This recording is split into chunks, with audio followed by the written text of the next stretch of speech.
Good morning students. आज हम class 10th का चैप्टर मनुष्यता पढ़ने जा रहे हैं। मनुष्यता कविता के लेखक हैं मैथिली शरण गुप्त जी।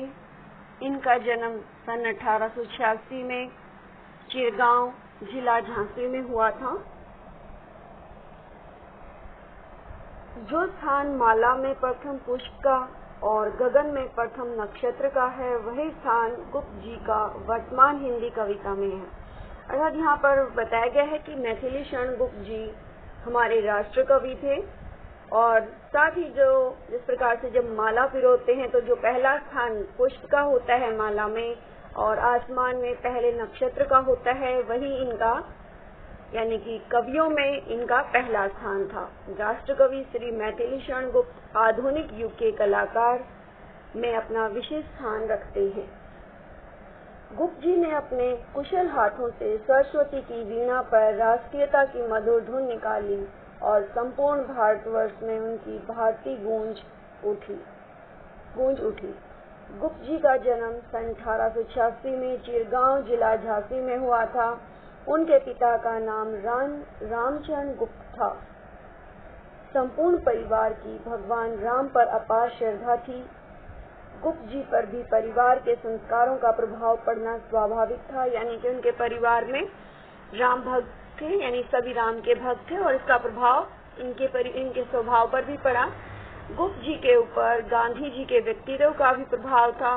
सन 1964 में इनका देहावसान हो गया, अर्थात उनकी मृत्यु हो गई। इनकी प्रमुख रचनाएं हैं।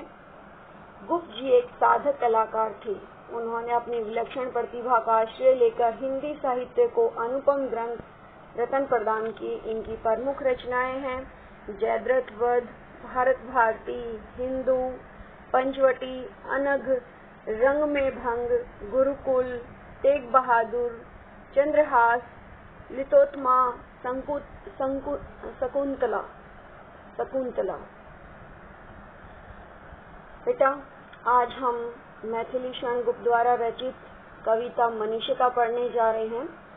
बेटा, ये जो मनुष्यता जैसे नाम से स्पष्ट है, मनुष्यता यानी कि मनुष्य के अंदर मनुष्यता होनी चाहिए, यानी कि अच्छे गुण होना। मनुष्य तो सभी होते हैं, लेकिन जो इंसान अच्छे कार्य करता है वो अच्छा मनुष्य होता है और मनुष्यता उसी में होती है, यानी कि जो मनुष्य अच्छे कार्य करता है उनके कार्यों के लिए उन्हें जो एक तरह से कहा जाता है ये असली मानव है, असली मनुष्यता है। ठीक है बेटा, यहाँ पर मैथिली शरण गुप्त ने अपनी कविता के माध्यम से हमें ये बताना चाहा है कि हमारे अंदर दया की भावना होनी चाहिए, सहनशीलता होनी चाहिए, दूसरों की मदद करने की हमारे अंदर भावना होनी चाहिए। खुद के लिए तो सारा संसार करता है, लेकिन जो दूसरों के लिए जिए, दूसरों के लिए कार्य करे, वही सच्चा इंसान होता है। ठीक है बेटा, तो देखो फर्स्ट है, आज हम सिर्फ 4 पैसेज ही पढ़ेंगे। बेटा, जो आपकी जो बुक है यानी जो मनुष्यता कविता है, इसमें 8 पैसेज हैं। इनमें से हम आज 4 काव्यांश पढ़ेंगे। विचार लो कि मृत्यु हो, न मृत्यु से डरो कभी। विचार मतलब सोच लो, समझ लो कि मृत्यु हो मतलब मरणशील हो। बेटा, आपको ये पोएम पढ़ने से पहले आपको इसके वर्ड मीनिंग याद करने पड़ेंगे। मृत्यु मतलब जो मरणशील हो, न मृत्यु से डरो कभी। यहाँ पर मैथिली शरण गुप्त जी इंसान को संबोधित करते हुए, मनुष्य को संबोधित करते हुए कहता है कि हे मनुष्य, तू जान ले तू मरणशील है, अर्थात तेरी मृत्यु निश्चित है, फिर तू मृत्यु से क्यों डर रहा है? अर्थात तेरे को मृत्यु से डरने की जरूरत नहीं है। मरो परंतु यो मरो कि याद जो करे सभी। ये कहते मरते तो सभी हैं, लेकिन तुम इस तरह से मरो कि तुम्हारे मरने के बाद लोग तुम्हें याद करें। अब बेटा, कोई इंसान गंदे काम करता है तो क्या कहते हैं, अच्छा हुआ मर गया। लेकिन कोई इंसान अपने जीवन में अच्छे कार्य करता है, लोगों से अपना मेल मिलाप ज्यादा रखता है, उनके भले के कार्य करता है, तो वो जब मरता है तो लोग उसको काफी दिनों तक याद करते हैं। मान लो किसी ने कुछ अच्छा कार्य कर दिया, उन चीजों को देख करके लोग कहेंगे फला व्यक्ति ने ये काम किया था, उसने ये काम अपने जीवन में बहुत अच्छा किया। अर्थात जब हम दूसरे के भले के लिए कार्य करते हैं तो हमारे मरने के बाद लोग हमें याद करते हैं। मरो परंतु यो मरो कि याद जो करे सभी, यानी कि तुम अपने जीवन में अच्छे कार्य करो ताकि मरने के बाद लोग तुम्हें याद करें। हुई न यो सुमृत्यु तो वृथा मरे वृथा जिए। सुमृत्यु मतलब अच्छी मृत्यु। अच्छी मृत्यु का मतलब ये नहीं है कि कोई मृत्यु अच्छी होना कि फूलों की स्टेज पे जाओगे या कुछ ऐसा नहीं, ऐसा कुछ नहीं। सुमृत्यु मतलब अच्छी मृत्यु, यानी कि तुम्हारे मरने के बाद लोग तुम्हारे लिए अच्छे शब्द कहें। तुम यानी कि अपने जीवन में अच्छे कार्य करोगे तो तुम्हारा जो मरना होगा वो भी अच्छा होगा। वृथा अगर तुम जीवन में अच्छे कार्य नहीं करते हो तो तुम्हारा जीना और मरना व्यर्थ है।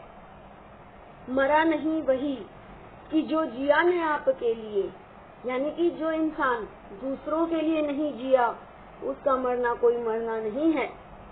वही पशु प्रवृत्ति है आप ही चरे, यानी कि यहाँ पर मैथिली शरण गुप्त जी कहते हैं जो अपने लिए कार्य करे, अपने भले के बारे में सोचे, ऐसी तो पशु प्रवृत्ति है, यानी पशुओं की आदत होती है। यानी कि पशुओं का कार्य क्या होता है, बस अपना खाना पीना और सोना, वो दूसरे के भले के बारे में थोड़ी ना सोचते हैं। तो यहाँ पर बताया गया है कि जो इंसान सिर्फ अपने बारे में सोचता है वो तो एक पशु के समान है। वही मनुष्य है कि जो मनुष्य के लिए मरे, अर्थात वही मनुष्य है, वही सच्चा मनुष्य है जो दूसरों के लिए मरे, अर्थात दूसरों के भले के लिए कार्य करे। उसी अब यहाँ पर दूसरे पैरे में ये जो ब्लैक लाइन है, ब्लैक पंक्तियां हैं, ये आपकी दूसरा काव्यांश आपका शुरू होता है। ब्लू से फर्स्ट है और दूसरा आपका ब्लैक से। तो बेटा क्या है कि पहले में तो मैथिली शरण गुप्त जी ने बताया कि एक अच्छा मनुष्य कौन होता है, और दूसरे में बताया कि जो मनुष्य अच्छा होता है उसके लिए उसकी समाज में क्या इज्जत होती है। उसी उदार मतलब दयालु, दयावान, दूसरों के प्रति दया की भावना रखने वाला की कथा सरस्वती बखानती। सरस्वती मतलब विद्या की देवी सरस्वती, अर्थात यहाँ पर कहा गया है कि जो इंसान अच्छे कार्य करता है उसका सरस्वती भी बखान करती है, यानी कि गुणगान गाती है। यानी कि बेटा क्या बताया गया कि आप पुस्तकों में आप देखते हो, जैसे मान लो मैथिली शरण गुप्त जी हैं, इन्होंने अच्छी अच्छी कविताएं लिखी तो हम उनको अब भी याद कर रहे हैं, ठीक है। तो जो इंसान अच्छे कार्य करता है उन्हें पुस्तकों में लिखा जाता है उनके बारे में, और आगे बच्चों को इस चीज का ज्ञान करवाया जाता है कि ऐसे व्यक्तियों ने ये अच्छे कार्य किए। तो यहाँ पर कहा गया है कि जो इंसान अच्छे कार्य करता है, जिसके अंदर दया की भावना है, उदारता की भावना है, उसके गुणों का बखान तो सरस्वती भी करती है। उसी उदार से धरा कृतार्थ भाव मानती। कृतार्थ मतलब एक तरह से धन्यवाद की भावना, यानी कि दूसरे के प्रति धन्यवाद भाव मानती। यहाँ पर बताया गया है कि जो व्यक्ति उदार है, महान है, उसके लिए तो यानी कि उसके द्वारा किए गए कार्यों के लिए तो पृथ्वी धरा मतलब पृथ्वी भी उसका धन्यवाद करती है, अर्थात पृथ्वी भी उसकी ऋणी हो जाती है। उसी उदार की सदा सजीव कीर्ति गूंजती, यानी कि उसी उदार व्यक्ति का कीर्ति मतलब यश, गूंजती मतलब गूंजना, एक तरह से कि कोई इंसान बहुत अच्छे कार्य करता है तो उसी की बड़ाई की बातें इस संसार में गूंजती रहती हैं, अर्थात उस फला व्यक्ति ने इतना अच्छा कार्य किया, ठीक है बेटा। तथा उसी उदार को समस्त सृष्टि पूजती, और उसी उदार व्यक्ति को, उसी महान व्यक्ति को ये सारा संसार पूजता है। अखंड आत्म भाव जो असीम विश्व में भरे, यानी कि अखंड मतलब जिसके टुकड़े न हो सके, आत्म भाव मतलब अपनेपन की भावना, असीम विश्व में भरे, अर्थात वही मनुष्य है, वही सच्चा मनुष्य है, वही उदार व्यक्ति है जो इस पूरे असीम यानी इस पूरे विश्व में आत्म यानी अपनेपन की भावना से भर दे, यानी पूरे संसार में अपनेपन की भावना उत्पन्न कर दे, यानी सब में लड़ाई झगड़े समाप्त करके उनके अंदर आत्मीयता का भाव उत्पन्न कर दे। वही मनुष्य है कि जो मनुष्य के लिए मरे, अर्थात सच्चा मनुष्य या मनुष्य वही है जो दूसरों के लिए जिए और मरे, अर्थात दूसरे के भले के लिए कार्य करे। हमारा थर्ड काव्यांश है बेटा, सिद्धार्थ रंतिदेव ने दिया कष्ट थाल भी तथा दधीची ने दिया परार्थ अस्थि जाल भी। अर्थात बेटा यहाँ पर क्या बताया गया है कि ये जो आपका थर्ड जो काव्यांश है इसमें बताया गया है कि ऐसे कई महान व्यक्ति हुए हैं जिन्होंने बहुत बड़ा दान दिया है इस समाज के लिए, इस समाज के लोगों के लिए, भलाई के लिए उन्होंने बहुत महान कार्य किए हैं। यहाँ तक कि उन्होंने अपनी हड्डियां भी दे दी, अपना मांस भी दे दिया, अपना शरीर का चर्म यानी कि शरीर का मांस, शरीर के टुकड़े करके भी उन्हें दान में दे दिए। तो वो कौन है देखिए, सिद्धार्थ रंतिदेव। सिद्धार्थ होता है भूख से व्याकुल यानी बहुत ज्यादा भूखा। रंतिदेव एक राजा का नाम है। ने दिया कर थाल भी यानी कि अपने हाथ में भोजन से भरा हुआ थाल भी उसने दान दे दिया। अर्थात क्या होता है बेटा, एक भूखे के व्यक्ति के लिए सबसे जरूरी क्या होता है, भोजन होता है। लेकिन इस राजा रंतिदेव ने जो भूख से बहुत समय से वो भूखा था और जब उसको भोजन मिला तो उसने अपना भोजन का थाल दूसरों को दे दिया। यानी कि वहाँ पर एक भूखा कुत्ता आ गया था, उसने अपना जो थाल है वो कुत्ते के सामने रख दिया था। तथा दधीची ने दिया परार्थ अस्थि जाल भी। दधीची बेटा एक ऋषि का नाम था है। तो दिया परार्थ मतलब दूसरे की भलाई के लिए, अस्थि जाल मतलब हड्डियों का ढांचा।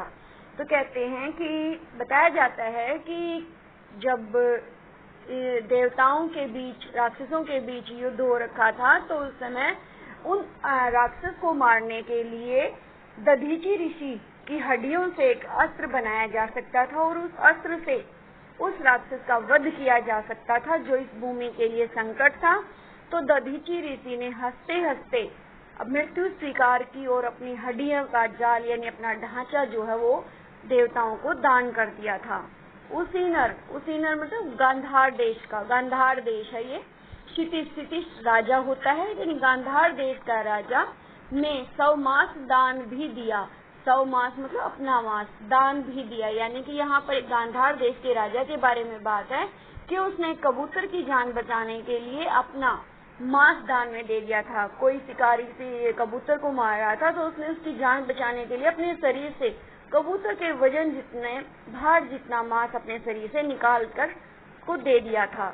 सहर्ष वीर कर्ण ने, सहर्ष मतलब इस तरह से खुशी से, कर्ण सबको पता है महाभारत का एक पात्र है, ने शरीर चरम भी दिया। बेटा सबको पता है कि जो कर्ण है वो सूर्य का पुत्र माना जाता है और उसको जन्म से ही कवच और कुंडल उसके शरीर से चिपके हुए थे। लेकिन जब उसे इंद्रदेव ने मांगा तो उसने अपना जो उसके शरीर से जुड़े हुए थे, जो एक तरह से शरीर का एक अंग थे, उसको अपने कटार से काट करके उसको अपने कानों के कुंडल और वो जो क्या था इसका कवच वो उतार करके एक तरह से खाल से नोच करके, एक तरह से चाकू से काट करके उसने अपने शरीर के एक अंग को काट करके दान में दे दिया। अनित्य देह के लिए अनादि जीव क्या डरे। अनित्य मतलब जो सदा न रहने वाली, अनादि जीव क्या डरे यानी कि हे इंसान तो जो सदा न रहने वाली इस देह के लिए क्यों डर रहा है। वही मनुष्य है जो मनुष्य के लिए मरे। यानी कि क्या है कि जो मनुष्य दूसरों की भलाई के लिए कार्य करता है वही सच्चा मनुष्य होता है। जो जीवन कुछ समय के लिए है, जो सदा नहीं रह सकता, उसके लिए हम क्यों डरते रहते हैं।